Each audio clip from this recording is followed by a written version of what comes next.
Okay, so Candace Owens from the Daily Wire has had some very strong opinions about employers blacklisting grown college-educated adults. About 2 Sundays ago, she got into a big back and forth with Megyn Kelly about it, and today she posted this. So the folks at Daily Wire, including Candace Owens, have been accused of saying and doing things that are harmful to the LGBT community. Candace Owens herself has been recently accused of rhetoric that has caused people to try to unalive themselves. So imagine for a moment that some psychopath goes into the Daily Wire offices and decides to unalive people, and then Harvard got together and wrote a letter and said, this is not the fault of the people who actually killed people, it's the fault of Daily Wire for their rhetoric, and we condemn them. And now let's say that there's some employers who said, I would like to know the name of those people who signed on to that disgusting letter because I don't want them working in my company. According to Candace Owens, that would be wrong for the employers to do, because that is what happened and what this letter was. Those examples she gave were terrible, but they're still not the same. And back in like 2015, 2016, when conservatives were harping on how bad college campuses were,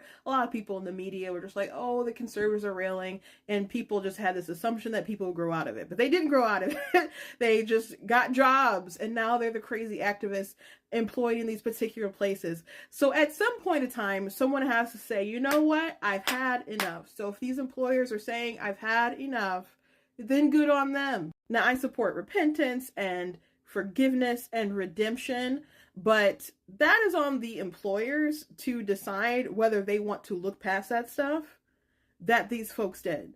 That's on them to decide if they want to incorporate these people into their companies. This is not like finding someone who wore a Trump hat online or posted a meme and saying, let me search through everything about their life and see if I can get them fired from McDonald's. Women were raped so brutally that their pelvises broke. Men were beheaded. Babies were kidnapped, shot as well. Families burned alive. People gunned down in the streets, in their homes.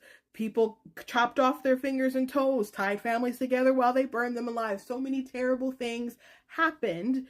And if employers want to say, whether they're investment bankers or lawyers, whoever, want to say, I don't want to employ the people who victim blamed and just excuse the terrorists for doing all that stuff, I think that is well within their rights. That is not the same as someone holding a BLM sign or even a Free Palestine sign. And this is beyond people just saying like terrible, heated, even violent rhetoric. It's them actually being aligned with the people who committed real violence. So now that we've established that most people do view these things as being quite differently, including Jeremy Boring, who had a good reply to her, I'm curious what Candace thinks the answer to this question actually is.